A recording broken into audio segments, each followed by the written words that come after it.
Yeah, or you send the same file back and then say that you boosted the lows and they will believe it. This video is not going to be online, right? Over-absorbing doesn't mean that you're absorbing too much pressure. A good speaker in a good room that moves air is something that gives me emotions I can't get through headphones. One is, what am I hearing to make good decisions? And the other thing is, what decisions do I make for things to translate on certain devices?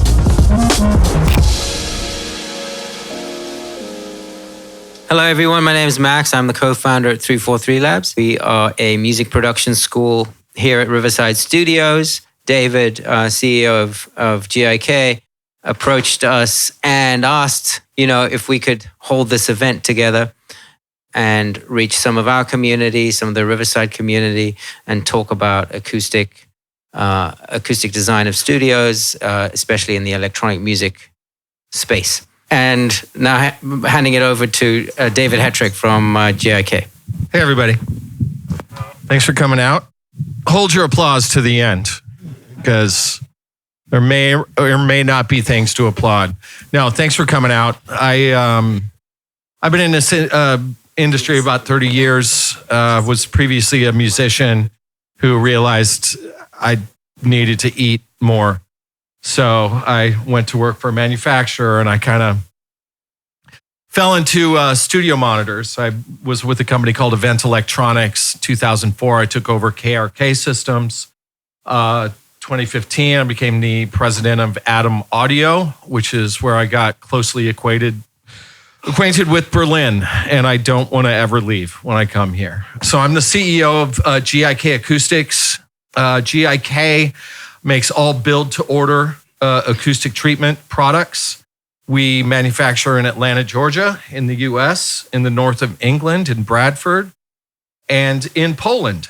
So one thing that I've learned, and many others have learned, is that acoustic treatment, while absolutely vital, does not ship well. So we have set up in 3 different territories and cover a good part of the world there. It's hard to get really excited about acoustic panels, unless you're Lucas, because he gets excited about a lot of silly things.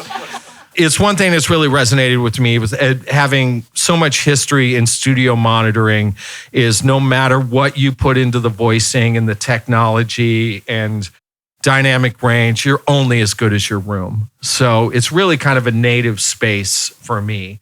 So yeah, reaching out to these guys and wanting to help treat their space and have kind of a showroom in Berlin. This thing came together very quickly.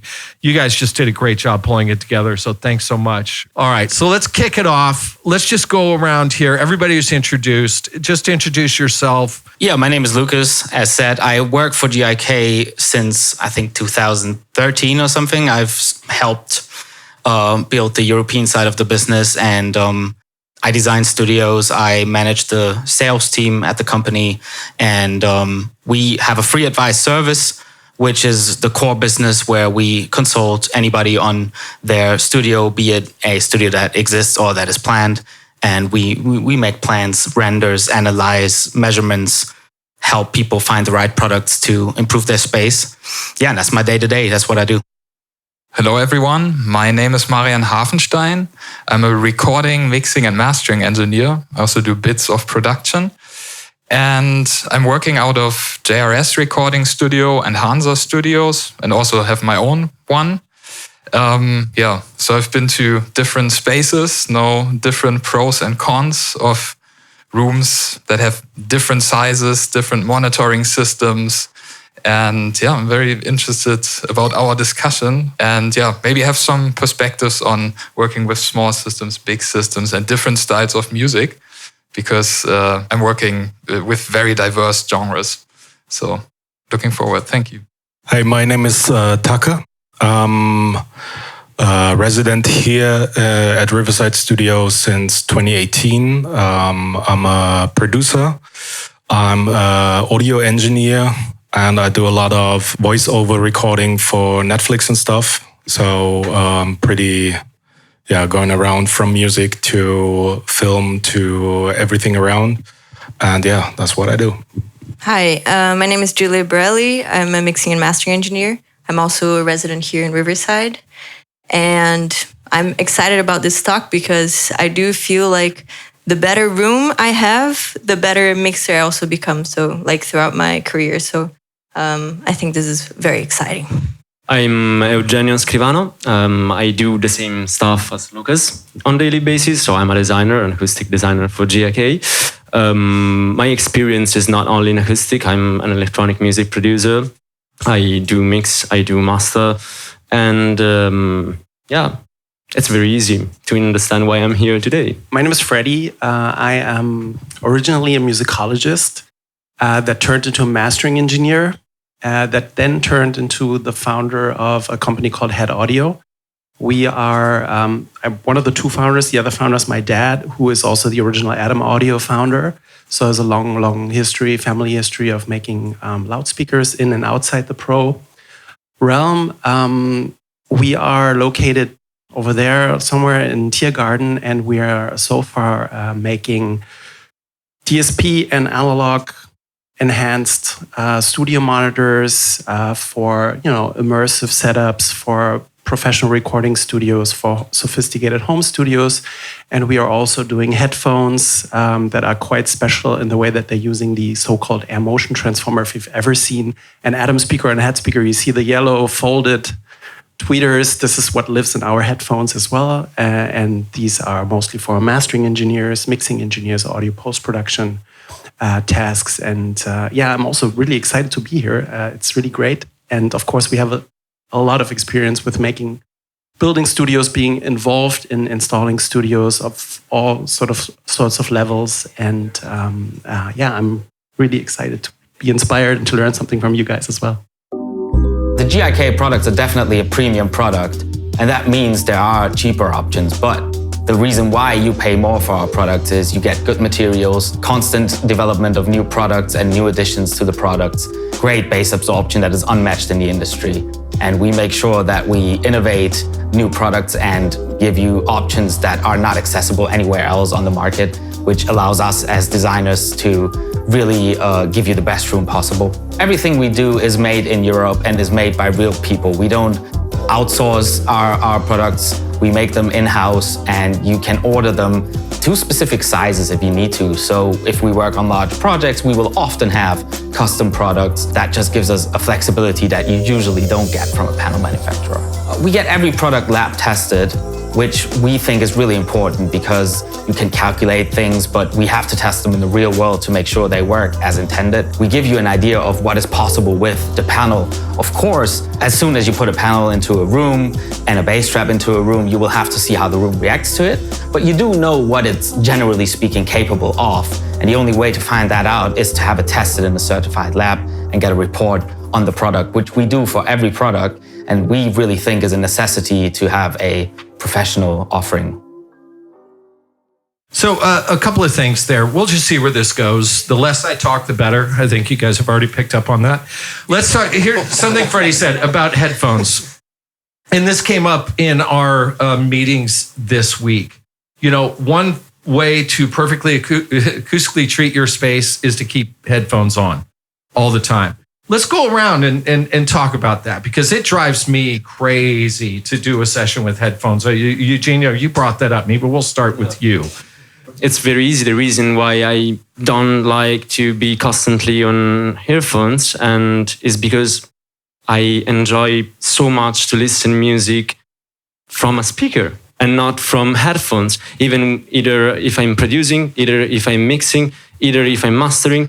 Of course, we use headphones, but I think the most valuable object to make music and to listen music, to produce music, to mix music, to master music, to post-produce music is to listen it from a search. Can be, as you said, a mastering level speaker, can be your speaker for producing, but I truly believe that nothing enjoyable as listening through a speaker, and that's why treatment becomes very fundamental when you need to work a lot of time, long time with the speakers. Julia, what are your thoughts on that? I love working on headphones. Next. So for me, like it happens very often. Every time I go on vacation, there is a very important deadline or a very important project that I can't say no to, and I don't want to go back to my studio to do the work. So having a headphone that I really trust, that I really know, is extremely important. And I love that I can be anywhere in the world. Like I just spent 2 months in LA and working in different studios, and every time I went to a new room, it was a completely different sound that I would have to get to know. And having one reference that I can always bring with me, because I can't bring my studio, it's a bit heavy. So having one reference that I can always just check and have, and it's the best. And I mean, you do. I do still need my studio, and it's much more enjoyable to be there. But I could not live without my headphones. It's like if it comes to production, I don't know how often it comes to production on headphones, because it's like if I do production, it's 95% on speakers.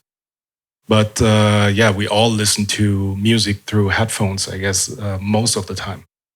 So it really depends on the task. So for me, it's similar as it is for Julia. I'm working quite a bit with headphones, and the good thing is my studio in a way can travel with me. So when I get last minute changes while I'm, on the other side of the world in Buenos Aires, I'm okay. Opening up the laptop, yes, I'll do 1 dB more highs, or, oh yeah, we have this really short deadline. We need a master fast. Can you do it? And I can say, yes, I can. So that's very practical. And for me in the last year, it has become also a necessity, because I'm moving studio spaces and the new one isn't finished yet, but the old one doesn't exist anymore. So I'm forced to work a lot with headphones, and it took me a while to learn. I have mainly 2 sets that I'm working with. Took a while to learn them, and in the beginning I had to compare a lot between what I did on headphones and then going back to a studio. And with time, it matches closer and closer, but still I prefer to work with speakers and not have something on my head. And there's something that happens to the sound when you have speakers. Also, certain details you hear super well on headphones, but you don't hear them anywhere else really. So I think it's, still helps to work with speakers, that perspective. Yeah, I think as you all said, there's some use cases for headphones that obviously are important. What I like about working with a speaker is the collaborative aspect. If you are making music with other people, which I think is the best way of making music, or you're mixing a song, mastering a song with your client, with your friend, whatever, and you're in the same room, you hear the same speaker, it's not the same experience as if you both sit there with your headphones on, I guess. And, personally to me, a good speaker in a good room that moves air is something that gives me emotions I can't get through headphones. Yes, the headphones are important. I listen to headphones. Everybody does. I do make edits on headphones or a recall, or all of that is valid. But I think the experience you have when you listen to speakers, it's just like comparing a recording to a live gig. There's a different feeling about it that you can't replicate with headphones. Obviously, if you can't treat your room, that's a different discussion. But a well-treated room with a good set of speakers is, to me personally, the best thing you could have. Freddie, as a manufacturer of both, what's your take and what's your intent in making both? Okay, that's a really good question. So first of all, I agree that you're kind of excluding the social aspect of being involved in audio production by going into headphones, and that's really important. That's a really important part, I think. So I think there will always be a place for great speakers, hopefully. And the second thing is that obviously, if you're working in a speaker scenario, you have a kind of physical interaction with the music. You feel like you have the body is kind of reacting, especially if you're in electronic music. You all know what I'm talking about. And that's also something you can't replicate with headphones. So there are distinct qualities to working with speakers that are kind of eternally right, I think. At the same time, I would say that the perception of headphones is kind of changing very slowly. I think I would say that maybe 95% of engineers, when they think about professional headphones, they think about headphones costing $300-400 by the likes of Sennheiser or AKG or Audio-Technica or something like that. But there is actually a world on top of that that's largely invisible, I would say, to the majority of the studio world. And there are some really sophisticated headphones out there. I would consider our headphone to be like that. But also, if you think about Odyssey headphones, for example, they're trying to go for very sophisticated technology, and they're trying to make headphones that can take you all the way from the initial idea to the master. That's the approach there. But it requires different driver technologies than dynamic drivers. And that comes with the cost, that comes with additional effort when it comes to the designing. And so, yeah, I'm just saying, but so for us, this is a kind of consciously chosen niche that we really love to be in, because I think we can get to better results and we can be at the forefront of changing how people think about headphones. But it's a very tedious educational journey, I would say. But yeah, that's basically my long-winded way of saying they're both super important. And it really depends on the use case and scenario. If you're a traveling engineer, if you're located in a great studio, or if you choose to work in an environment where you feel home and where you feel super comfortable, and you're kind of trading amazing acoustics versus inspiration maybe, or something like that. I actually have two favorite products from our line, and it's Soffit and Soundblocks. And I particularly love them because they are the type of absorber that I would use in my environment. They can absorb it at very low frequencies, but they have the possibility to be customized and made exactly the absorber you need. They can have a range limiter, which is amazing in certain conditions where you have still a lot of low frequency resonances, but you are the limit on what you could absorb in the mids and highs. And this is amazing because we found ourselves in many situations where we have a dry room, but because of the treatment that has been done or the room situation, we cannot still trust the sub-frequencies. Soffit with a range limiter usually, or Soundblock with a range limiter, are most of the times the absorber that we are looking at. And I think this is something that I really like of these two products, plus all their versatility and all the customization that you can have on the acoustic property of the panels. This makes those two my favorite products overall. Let's just get right into low end, right? I mean, that's where rubber hits the road. I mean, it's the most important thing in this genre of music, I would argue, and also the most difficult thing to handle, both in an acoustically treated space and on headphones, right? I know when I'm mixing something or working on something, we all want to feel that thing in our chest, right? But how do you get that across on a pair of Apple AirPods, right? Because that's what the vast majority of music is consumed on. God forbid listening on an iPhone not connected to headphones, but you still want it to translate.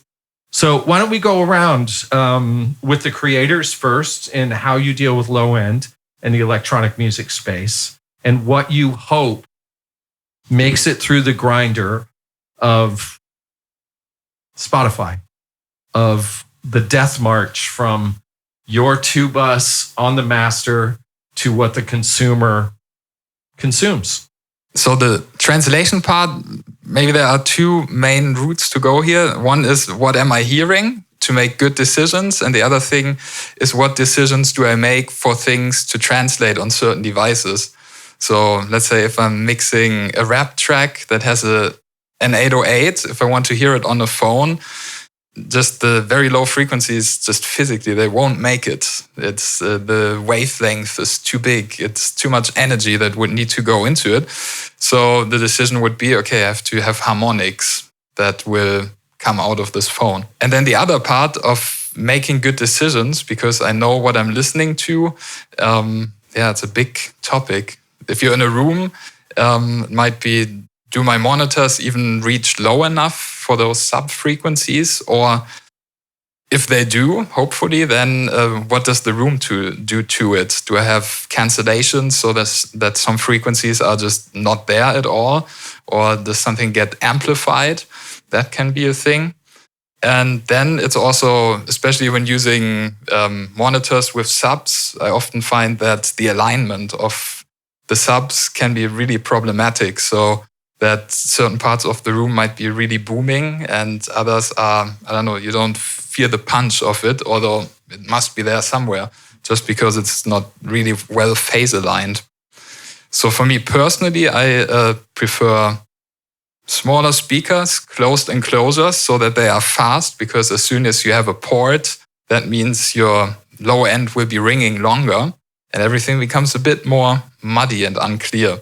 So I like fast speakers, fast sub. That's why I'm using closed ATC speakers, and then I just boost in some low end with room correction. Or I have some vocals that have passive resonator. That's maybe not as slow as a ported design, but not as fast as a closed speaker. So as I do a lot of hip hop production, low end is probably the most important thing there. A lot of 808 and a lot of boom is going on there. And I'm pretty lucky to work in a pretty good room on a full range Amphion system, where I just know how to treat the low end, and it translates very good. But on the headphone side and also on the phone side, like listening through an iPhone or something, you really do have to get some tricks in distortion and stuff to put on. I do it a lot, like with distortion and harmonics, as he just mentioned, and that's the way. From what I see, a lot of people are trying to solve the low end without having a monitoring system that is allowing that. And that's what I said before of like the better studio I have, the better mixer I became. It's because then I can make the decisions without, the room having influence. So I think having a good monitoring system is a good trick for the low end. Like phase also, like fixing phase between elements is a big part of my workflow. And to translate into smaller speakers, like distortion, as I said, is very important. But what Marian said about that you use room correction, I'm not a big fan of room correction because you lose headroom. Don't you? Because then you're boosting your frequency, which your speaker will have less headroom to. It's easily distorting. Yeah, just some additional context there. Again, as a previous monitor manufacturer, I'm sure you've come across this a lot, that people get a misconception of low end on a monitor. And we'll talk about how that translates to a room. It's like so often I would hear people say, this speaker has a lot of low end and I want a lot of low end in my music. And not getting kind of the inverse law there. If you're hearing false bass out of your monitoring system or your room, you're not mixing it in. So it's going to come out on the consumer side with far less bass because you were hearing artificial low end, right? Same thing in rooms. People, and I'll let you, the acousticians, go off on this a little bit. Typically, people will get 2-inch panels, put them on the wall, check the box, I did the acoustic treatment. The thing is if you're in a conference room and you want to dampen voices or the effect of echo on voices, things like that's fine. You get below 100 hertz. I know I'm speaking way out of my depth right now, but setting the table for you is that if you treat the high end and let the low end run wild, you're only making it worse.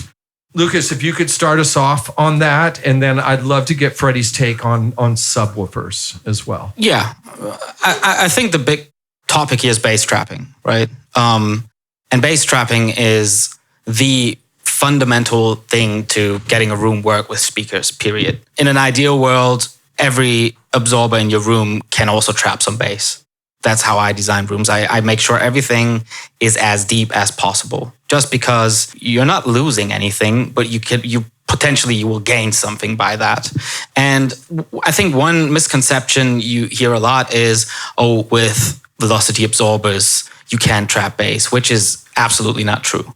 And you will also hear, oh, if you want to get your low end right, you need tune traps, you need Helmholtz resonators, you need this and that, which all great tools are very limited in the range they work in and are usually more of an addition or a specific fix for one specific problem than a one-size-fits-all solution. So big bass trapping, big velocity bass traps are still the only way to lower your low end, your mids, your highs with the absorbers in the room to get a even response. The more uneven your treatment, the more uneven your response. So the reverberation of your room, the less we take care of the low end while we take care of mids and highs, the more we get an uneven response. That's the typical, I've put a lot of foam over the walls of my room and now it's, making me go crazy because you don't have mids and highs anymore, but you have a lot of resonation and a lot of decay time in your low end, right? So even decay times are really what we aim for. People are very focused on frequency response, which is understandable, but the first thing I will look at is your time domain, making sure my decay times are equal over the whole frequency spectrum, ideally. And the only way to get to that is with a lot of bass trapping. And then you have that one mode where you get some tune traps, or that's all good, but we need broadband solutions that are capable of absorbing a wide range of frequencies. And that's why, a large corner bass traps are still the way to go if you want a good response. And I think especially if you make electronic music, you want your low end to be as tight and controlled as possibly, so you got a good transient response and attack and release, and everything can be heard when you fiddle with your sub and your bass frequencies. And that's really why I would put 90% of the focus on bass trapping and very deep broadband absorption, and the rest really comes into place afterwards. Think from the bottom up, not the other way around, really. Then what I'm going to show you is basically a comparison between two genres. One is rock music, one is electronic music. And I'm take as reference 12 songs each, different masters. What I wanted to show you is the difference in frequency range that we are touching while doing music. And we have to think that most that we know about acoustic and has been written about acoustics come also from analyses that are very based on a certain genre of music, which is not electronic music, and especially bass music. So this one is generally this is 12 songs of various electronic music track, from drum and bass, vocal, hip hop as well, because I think this is obviously techno. And what you can see is that peak is where the massive amount of power stays. So this is many different rock tracks, and you can see that it's lower and it has a lot of intensity in this area, so the 100 Hertz, and here, above here, so it starts to gain other power in the midsection. Those are the two median compared together. So this is the red one is rock music, the blue one is electronic music. And you can really see where the peak is and where the power stays. And if we keep thinking, as Lucas said, and Dave said, that we can treat a room with a 5 centimeter panel, well, this is not what is going to make you listen this part of the spectrum. And there's no way just to get it done with thin panels and not having heavy bass trapping. This shows what I mean. So this is the percentage of sub-bass that you get in a general master of a rock track. This is what you have in a general master of electronic music. You can see that the power is so much that we really need to address something that wasn't addressed before, or it wasn't really thought before as the main issue of a room. We do thousands of rooms. We see thousands of graphs each year. And trust me, this part of the spectrum is the most affected now. And if you compare what you were getting before it wasn't there. So it's something that I think it's kind of missing from the acoustic part and also the acoustic theory. Most of the people that comes to us that has already a studio that has been treated comes to us asking why I'm not hearing the sub frequencies. What's going on? I need to absorb those. How? And of course, they always want to go with the easiest panel. Again, 5 centimeters, 10 centimeters. We are talking about waves that has a length that is bigger than this room sometimes. So there's no way something that is that thick can do something on that wave. And the same goes for usual bass trapping in corners. We can't just put like a 5 centimeters panels on the corner thinking that this will solve our problem. We need something that will completely absorb down to those frequencies, so under the 50 hertz as well, which is not very easy, of course.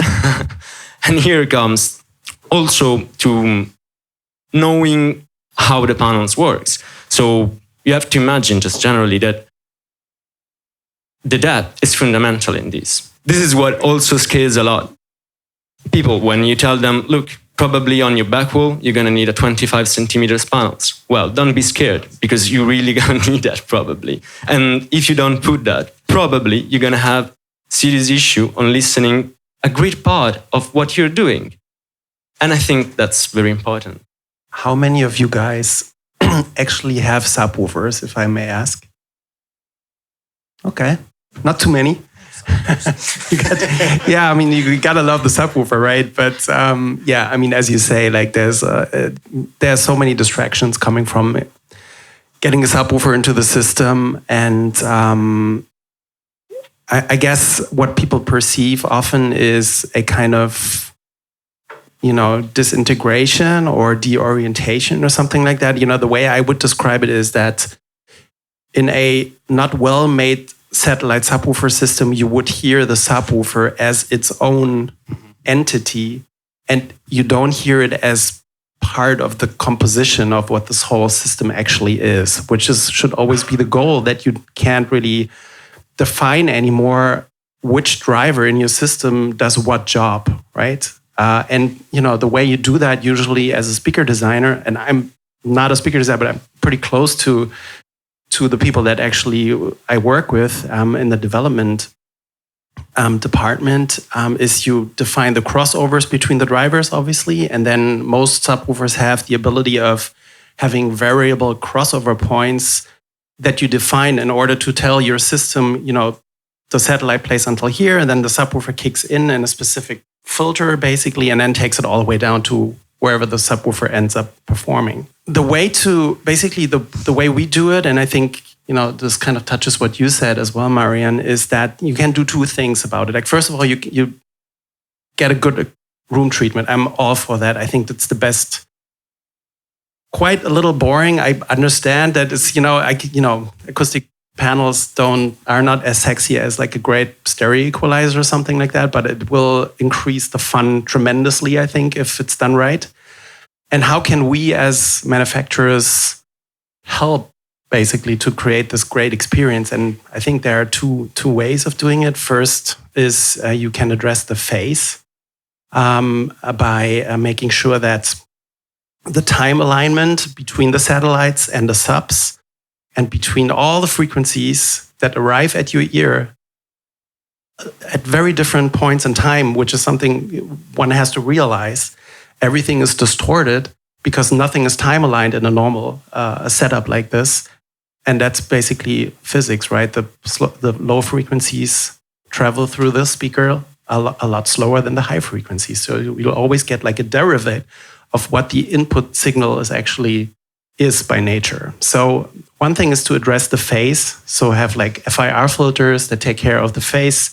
They do the phase linearization, something we do as well. You pay by latency.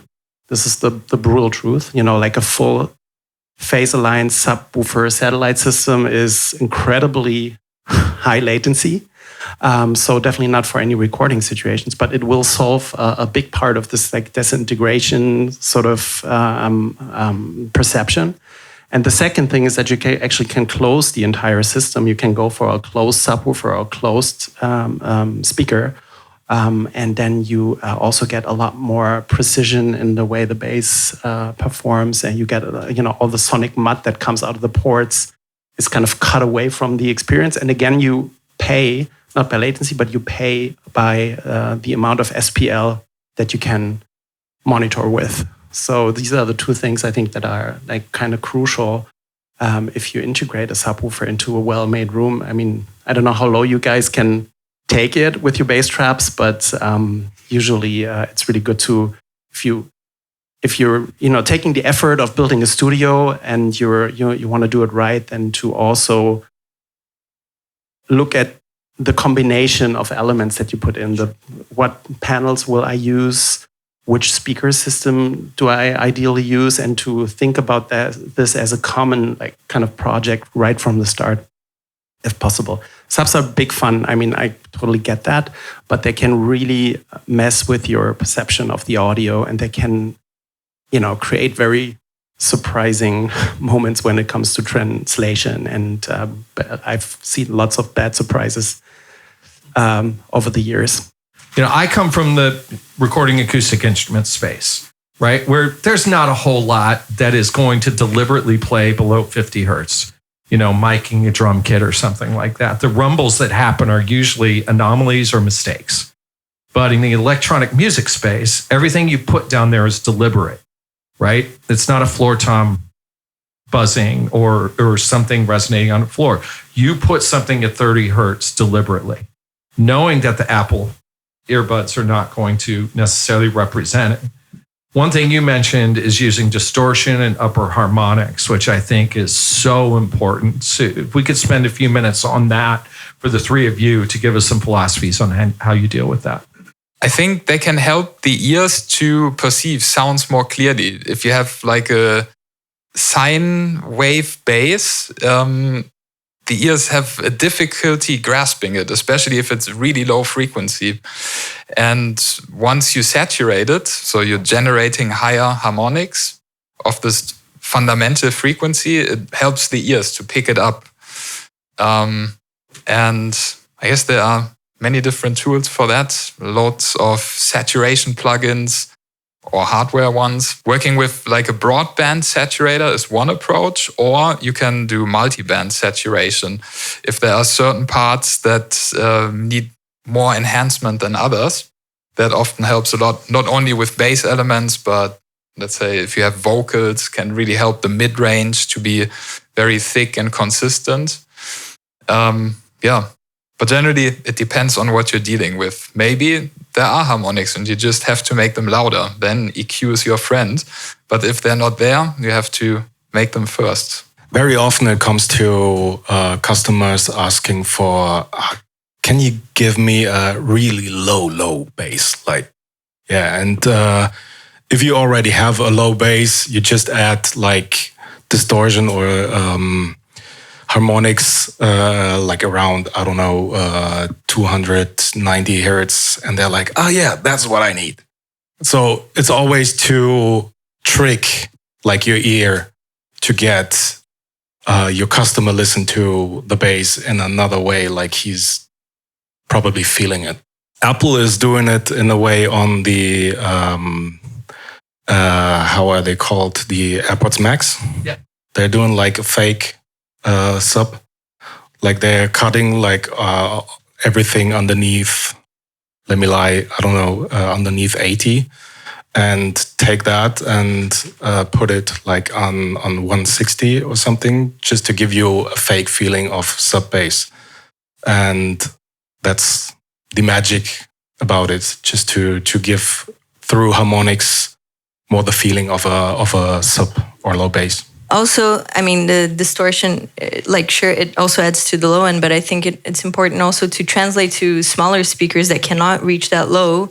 Like by adding distortion, you're in upper harmonics, you're bringing that note that you have on the bass or on the kick to the higher range. So that also makes it translate better. And as for the low end, I mean, headphones and small speakers are important, but for like a lot of my clients are actually more focused on when they're playing live.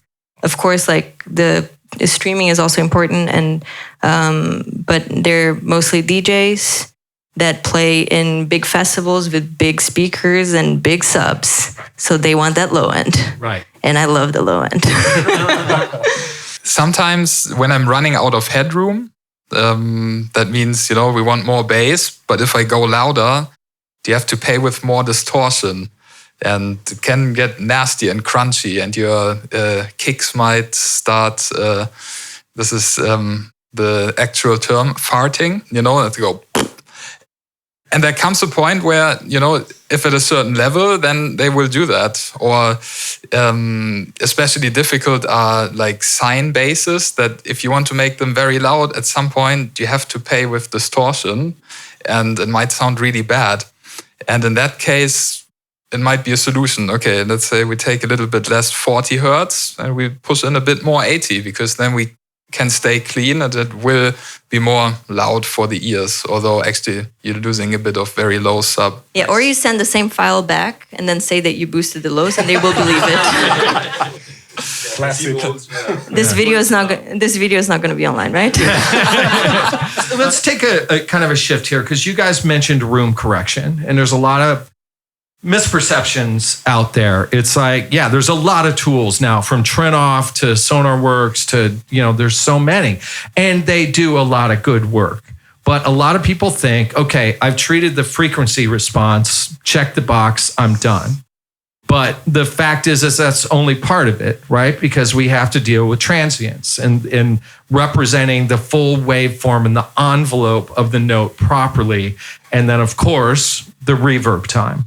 So, Lucas, if you could start us off in how eliminating that part of the equation, how important that is. I think it's a bit of a misunderstood concept where at one point people were arguing, should I get room correction or should I treat my room, or get room correction software, some kind of room correction box, or should I treat my room, where really the room correction software was meant to replace the step where back in the day your acoustician would have maybe come in and EQ'd your speakers a little bit, or, that's really what it does.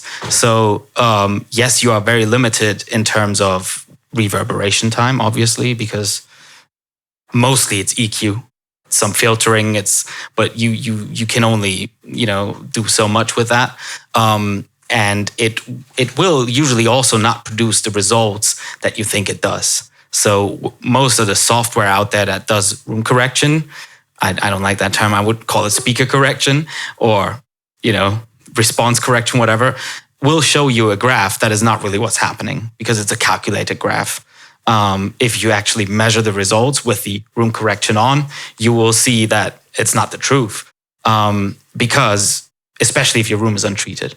It might be close, it might be not, but if you ever EQ'd speakers after you treated a room and then check what actually happens, it is not one-to-one. It does not translate as it is calculated. In a bigger sense, thinking about this as a either or can I replace this with that? That's not what it's meant to be. If you treat your room, you treat it well as you can, and then you use these kind of tools, you get the best of both worlds if you like it. There's an argument for headroom. I would make the argument to not boost with room correction usually. I'm not a fan of the super automated stuff usually, because that can do a lot of things that I wouldn't be happy with. I would mostly still classically grab some kind of EQ and do it myself. And I would mostly cut, because if we have an issue that creates a peak at our listening position at a frequency, we can pull that down a little bit. That's physically not a problem.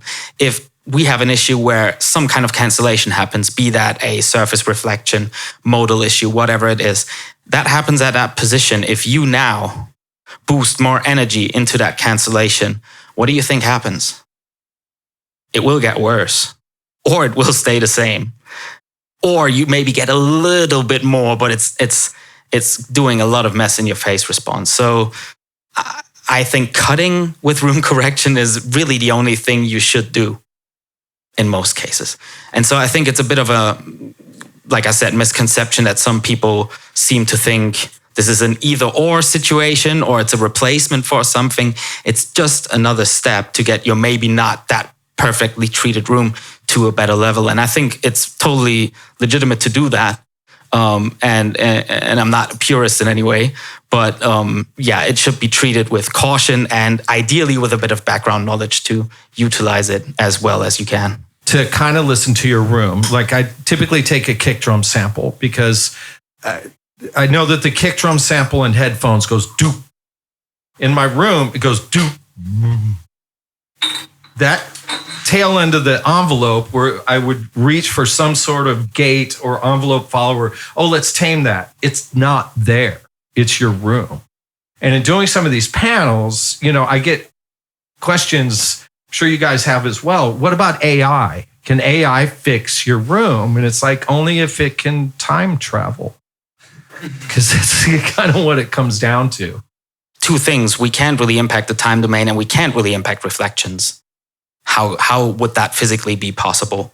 And those are two really, really important aspects of your room acoustics. So, you know, it's only part of the trick, really.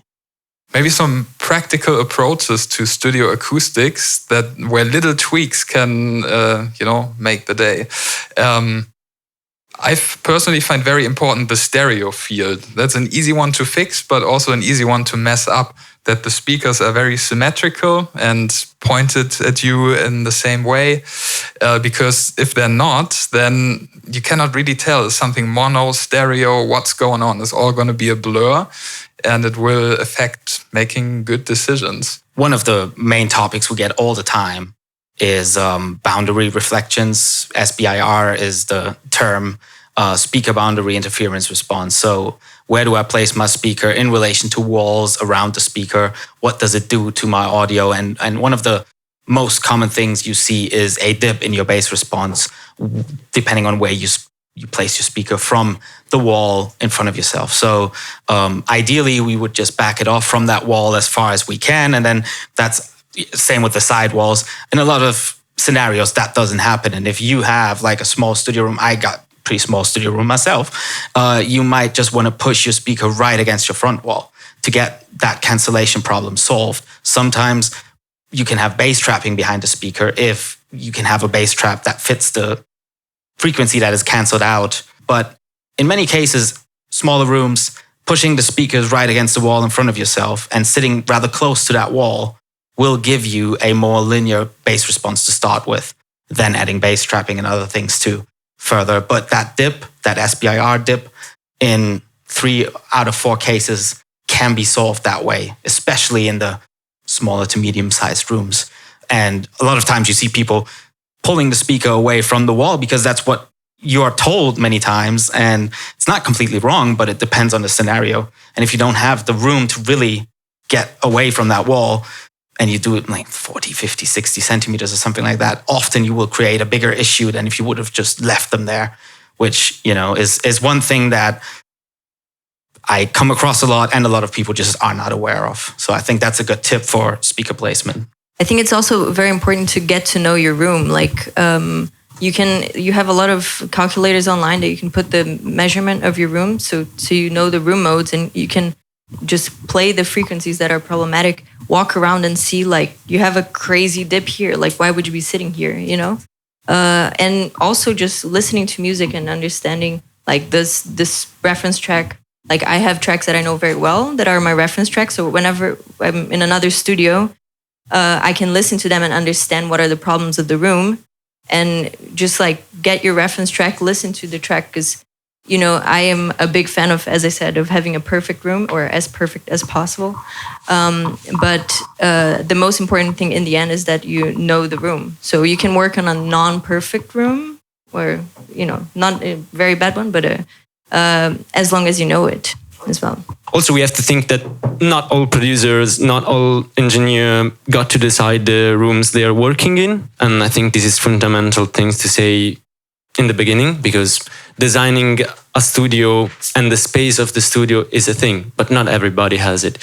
So it's important to understand where to place your speaker. or where you want to place your speaker. I want to show you 2 examples of 2 rooms that I recently made. Unfortunately, the owners didn't send me better photos than what I will show you. But there are 2 very different cases. One is a very long room, and they wanted the speakers to be very far from the front wall. So we had to make a treatment that was correctly addressing the boundary interference, and is this one.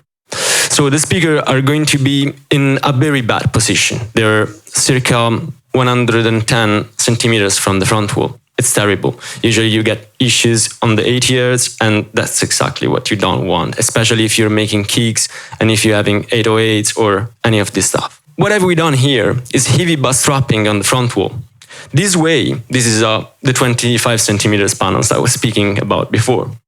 So this idea is when you have faraway speakers, you have to absorb the most in order to stop those frequencies that will create interference and usually cancellation and peaks that are very, very hard to correct and quite impossible to correct just with room correction, to be honest.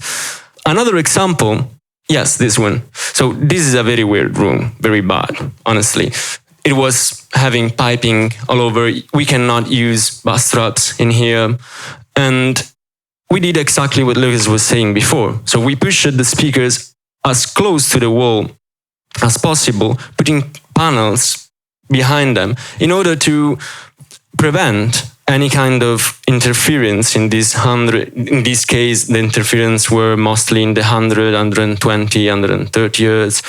What have we done here is to block immediately those interference and make sure that they don't create those issues, and the issues they might create are more higher in frequencies, which also makes it easier somehow to work on them.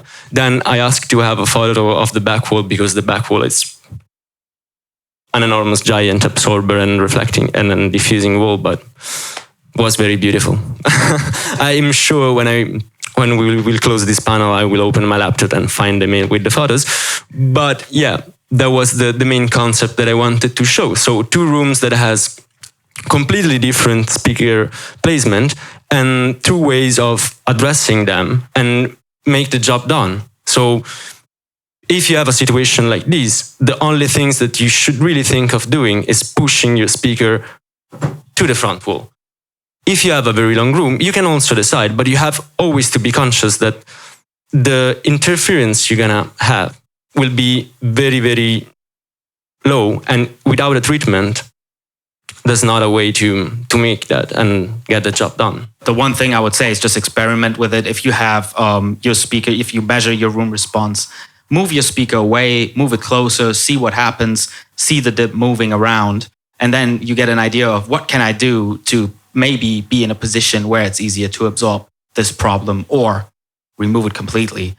Because you will see that just by moving your speakers forward and backward, that cancellation will move around in frequency and give you a better starting point, ideally, to solve this issue. As you know, ideally get it as high as possible in the frequency range to make it easier to absorb. And that's really the key with, I think, speaker placement in general, is ideally get a measurement microphone. Make sure you get a free software, Room EQ Wizard. I love that. But there's other stuff out there, and you can just see what happens in my room with these speakers. What happens if I push them forward, backwards, sideways? What can I do to improve my starting position as much as possible? So my treatment and then maybe my room correction needs to do as little lifting as possible, because I fully agree. Room correction works a lot better when it has to do a few dBs here and there, and instead of 18 dBs in a frequency range. And yeah, I think that's just the key here to analyze what's going on and to play with your listening position. There are certain rules you can follow, but ultimately every scenario is different. So getting to know measurement tools is very helpful. I talk to a lot of friends about this, like friends that are creating their studio, and budget is always a very common, of course, conversation. And a studio can cost like $100,000s of dollars as well. Like my first studio, I built the panels myself and I spent maybe like 500 euros. And a long time building everything and doing a lot of research to build them. And I think it's important, like a lot of people just buy like very expensive speakers and then they put it in a room without any acoustic panels. And what we're talking about here is exactly how important acoustics are. But I think it's also important to say that it doesn't have to be super expensive. Maybe you don't have to do the full investment at first. But investing in your acoustic panels and in your room is way more important than even your speakers, because the speakers you can later replace them. If I had to open a new studio's place or get a new room, I would budget at least half of my budget in the acoustics personally. Or more. And to say that even if you go with a commercial product like ours, it's not that you have to spend 10,000s of euros to get a good working room. And often a very low investment can already get you quite a good way, and then you can work on it as you go, which is a good part about having acoustic panels and a modular approach. It's definitely not something that is, as many people think, it's not something that is unachievable for the average producer. Not at all. These things of over-absorbing, it's also pretty mistaken. So over-absorbing doesn't mean that you're absorbing too much pressure. You're absorbing too much certain frequencies most of the times.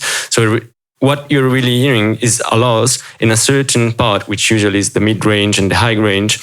These loss makes you feel like the room is completely dead. So that's why, again, we come back to bass dropping. If we use too many thin panels, what we're going to achieve is going to be just a room that sounds completely dead, and it's over-absorbed in that sense, not over-absorbed in the sense that you're not listening anymore to the sound or it disappears. But again, it can be too short in certain frequencies.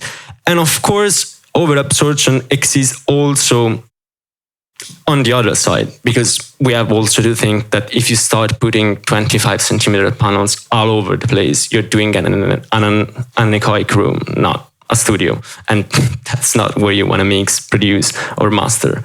You get a lot of customers asking about diffusion.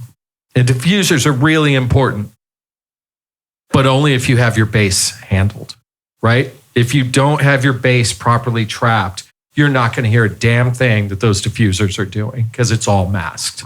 Well, in terms of diffusion, I would say that apart from the classic diffusion that you've all seen on pictures, there's a lot of, which I'm sure you have seen as well, panels with front plates that are a combination of absorption, bass trapping, and diffusion, depending on the depth of the panel, which is a bit of a different concept. You can sit closer to these, and they obviously serve a multi-purpose, and they are pretty ideal, especially in smaller rooms, if you want to get a lot of absorption in, especially for your low and lower mid frequencies, but make sure it's not over-absorbed and uncomfortable. So usually our approach to that is putting a lot of those in the back of the room and, just absorption around your listening position. And then you get a really dry representation, but you do get some feedback from the room behind yourself, and it's not dead or uncomfortable.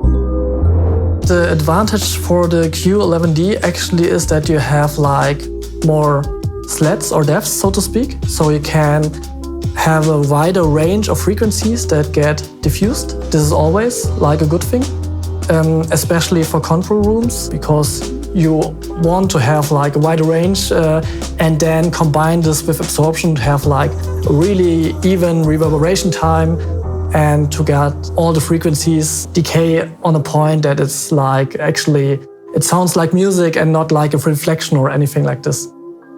I was curious, what does it look like as somebody who's never worked with an acoustic company before to work with an acoustic company? What do you guys actually do to measure a room or to decide how to treat a room? And also, do you have any cool photos or renders or anything that you'd like to show? Yeah, so we have a remote consultation service, which means obviously the customer will do some of the measuring themselves if they want to measure. Obviously, there's also customers that would just like to get an idea of what can I do here? How can I get started? And we will advise anybody, you don't have to measure your room. And we can do a lot without measurements, that to be said, because we can calculate and we can estimate and we have standards, of course. So anybody can get in touch. We have an advice form. You can send us an email. You can call us, send us pictures of your room dimensions, and then we will start working with you on a concept, depending on what you want to do in that room and what you want to achieve. And also, we have a 3D software, which, you can maybe... I brought a render of a room that I've designed for the 343 labs in the future. And with that software, we can visualize what we would be doing with our products in your room. And so you basically get the full picture, and we help you measure your own room. A measurement mic is very affordable these days. The software that we recommend, Room EQ Wizard, I said it before, I think is free, low entry level point, and then you can send us your measurements. We will analyze them. We will tell you what we see, what we could do, obviously with a realistic outlook on what is possible.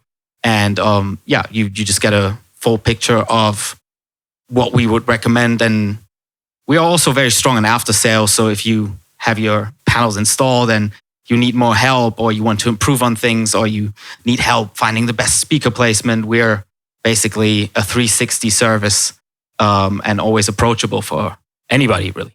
This is our 3D software. So this is the control room that we've designed with various panels. You can see in the back there, those are the plated panels I've been talking about with a calculated binary diffusion pattern. We have some massive corner trapping, some very thick panels on the side walls and the ceiling. And then those panels that look like, those are what we call our art panels. So in the final room, they will have the 343 Labs logos. You could print anything on them. So if you want your favorite records or your logo or anything printed, we can do that as well.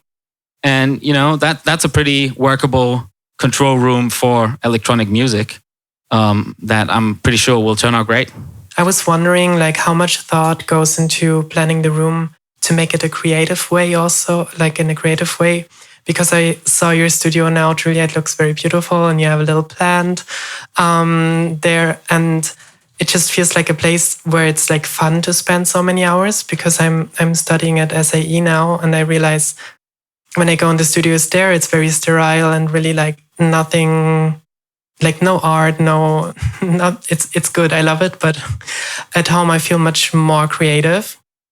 So I was wondering, is there a compromise maybe between treating the room perfectly, but also making it a creative space, something you want to spend so many hours in? Is there a trade-off?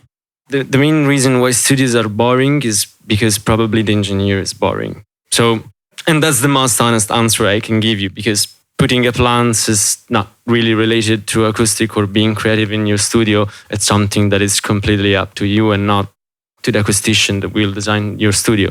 We have thought about that a lot, and that's why we, for example, have something we call art panels, where you can print art images on your panels. We have panels with wood coverings and artistic carvings and stuff like that.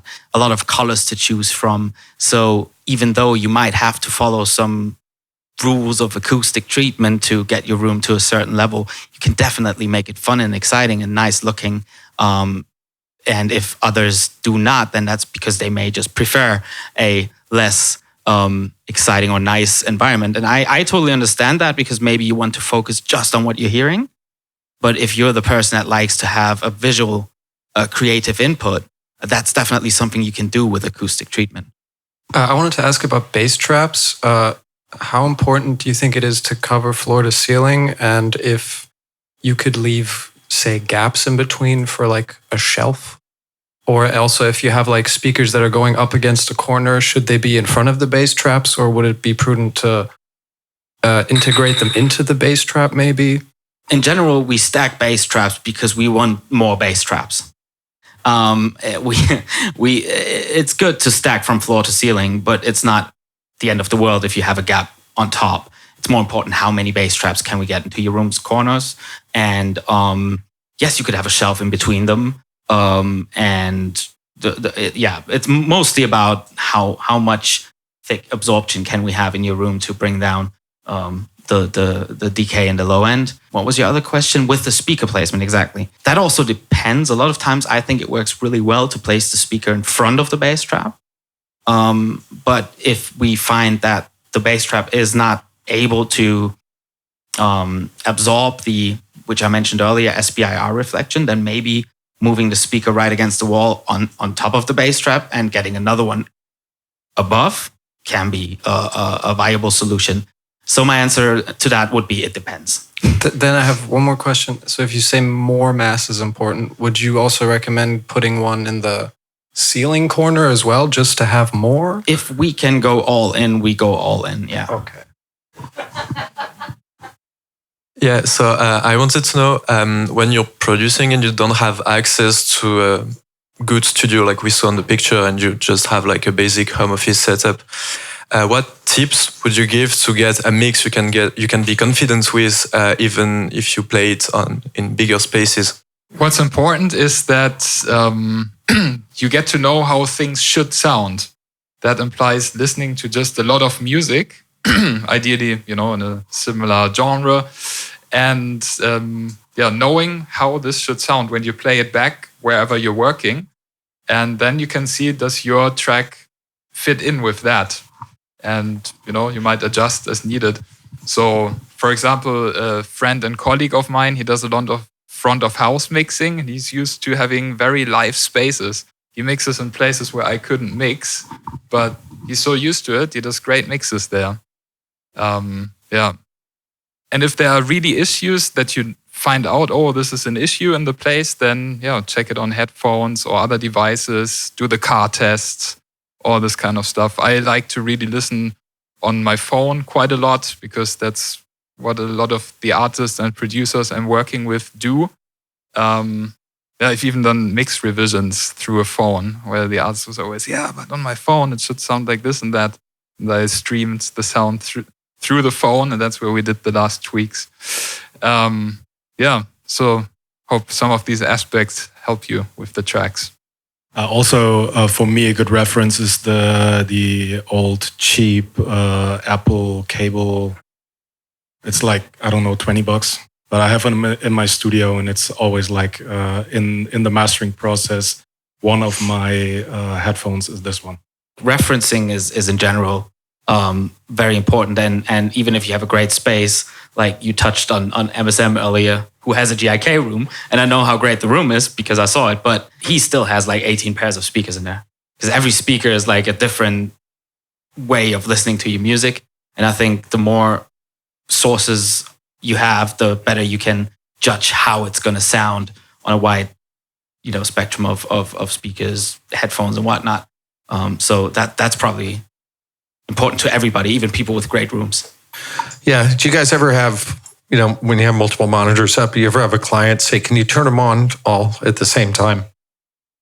Yeah. The answer is no. Thanks, everybody. This is really great. We're coming to an end here. I really want to thank all the panelists. Really enjoyed this. I learned a lot. Final words on GIK is just one thing I always like to do is kind of frame where we sit in the market.